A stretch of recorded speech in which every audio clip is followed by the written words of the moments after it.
Hello friends, आपका मेरे YouTube channel easy learning में स्वागत है। तो आज का हमारा टॉपिक है डायरेक्ट एंड इनवर्स प्रोपोर्शंस।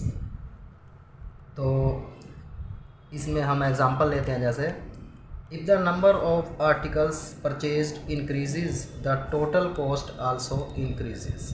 तो यहाँ पर number of articles and cost are directly proportional to each other, that is direct proportion between articles and cost। जैसे कि मान लो एक चॉकलेट 10 रुपए की है, तो एक चॉकलेट मतलब एक आर्टिकल कितने का है, 10 रुपए का है। अगर हम 10 चॉकलेट लेंगे तो कॉस्ट भी 10 गुना हो जाएगी, तो कॉस्ट हो जाएगी 100 रुपये। तो ये डायरेक्ट प्रोपोर्शन में है, तो इसलिए इसे क्या कहेंगे हम, डायरेक्ट प्रोपोर्शन। सेम इसके बाद नेक्स्ट एग्जांपल है, more the money deposited in the bank more is the interest earned. तो बैंक में जितना ज़्यादा पैसा आप जमा करेंगे उसका उतना ही इंटरेस्ट भी ज़्यादा होगा। तो मान लो आपने बैंक में 1000 रुपये जमा किए और उसके ऊपर एक साल में 100 रुपये इंटरेस्ट लगता है। तो अगर आपने 2000 जमा किए होंगे बैंक में तो उसका इंटरेस्ट 200 हो जाएगा। तो यहाँ पर मनी डिपॉजिटेड और इंटरेस्ट एक दूसरे के डायरेक्ट प्रोपोर्शन में हैं। तो ये दोनों एग्जांपल हैं डायरेक्ट प्रोपोर्शन के। तो नेक्स्ट दो एग्जांपल हैं इनवर्स प्रोपोर्शन के। तो as the speed of the vehicle increases the time taken to cover the same distance decreases. तो अगर हम किसी व्हीकल की स्पीड को बढ़ाते हैं तो टाइम कम लगता है, डिस्टेंस अगर सेम है। तो अगर आप स्पीड को कम कर देंगे तो टाइम बढ़ जाएगा सेम डिस्टेंस के लिए। तो ये एक दूसरे के इन्वर्सली प्रोपोर्शनल है, स्पीड एंड टाइम।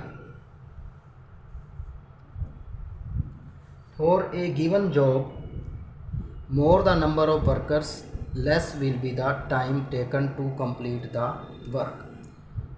मान लो कोई काम है जिसको 15 मजदूर किसी काम को 20 दिन में करते हैं, तो अगर हम मजदूर 30 कर देंगे तो वही काम आधे टाइम में कवर हो जाएगा।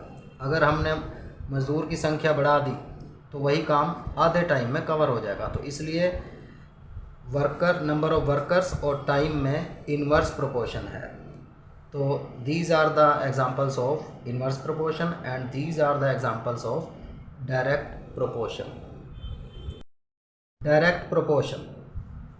Let us take an example. Speed is equal to distance upon time.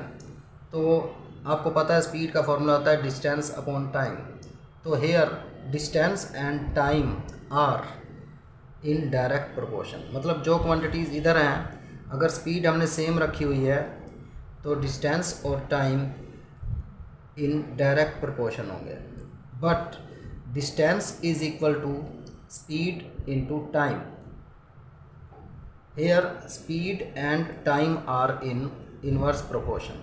मतलब अगर दो क्वांटिटीज़ हैं, यहाँ पर आप स्पीड को कांस्टेंट रख रहे हैं और डिस्टेंस और टाइम को चेंज कर रहे हैं, तो अगर डिस्टेंस बढ़ाएंगे तो टाइम भी बढ़ जाएगा, अगर डिस्टेंस को कम करेंगे तो टाइम भी कम हो जाएगा सेम स्पीड के लिए। तो इसलिए सेम स्पीड के लिए डिस्टेंस और टाइम आपस में डायरेक्ट प्रोपोर्शन में है। But distance is equal to speed into time. Here speed and time are in inverse proportion. अगर हम डिस्टेंस को सेम रखते हैं तो स्पीड और टाइम के अंदर इनवर्स प्रोपोर्शन है। For same distance, if speed increases, the time decreases, and if speed decreases, the time increases. For same speed, let 50 km per hour.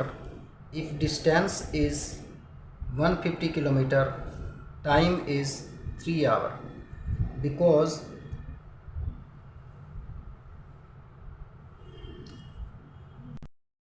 if we increase time to 6 hours, then distance also increases to 300 kilometre, because speed is equal to 50।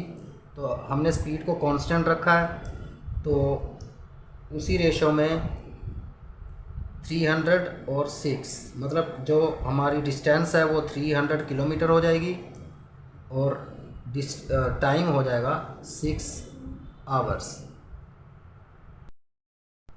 Speed and time are in inverse proportion. Distance is equal to speed into time. For distance of 300 kilometre time is 6 hour, speed is 50 kilometre per hour. मतलब हमने speed constant रखी है और distance और time को change किया है। For same distance if time is 3 hour, speed is 100 kilometre per hour.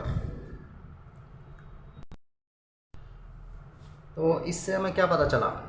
तो आपको मेनली ये दो फॉर्मूले याद रखने हैं, for direct proportion and for inverse proportion. तो पहला फॉर्मूला है x1 upon y1 is equal to x2 upon y2। मतलब x1 और x2 और y1 और y2 के अंदर डायरेक्ट प्रोपोर्शन होगा। मतलब अगर x1 की वैल्यू बढ़ेगी तो x2 की वैल्यू बढ़ेगी, y1 की वैल्यू बढ़ेगी तो y2 की भी वैल्यू बढ़ेगी। तो फॉर डायरेक्ट प्रोपोर्शन आपको यही फॉर्मूला लगाना है, x1 upon y1 is equal to x2 upon y2।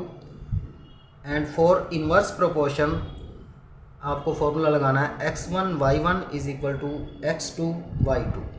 तो अगर हम इसको आगे चेंज करते हैं तो हमारे पास आ जाएगा, x2 को हम इधर ले जाते हैं तो x1 अपॉन x2 और y1 को उधर ले जाएंगे तो y2 अपॉन y1, क्योंकि यहाँ पे y1 मल्टीप्लिकेशन में है तो उधर जाके y1 डिवाइड हो जाएगा।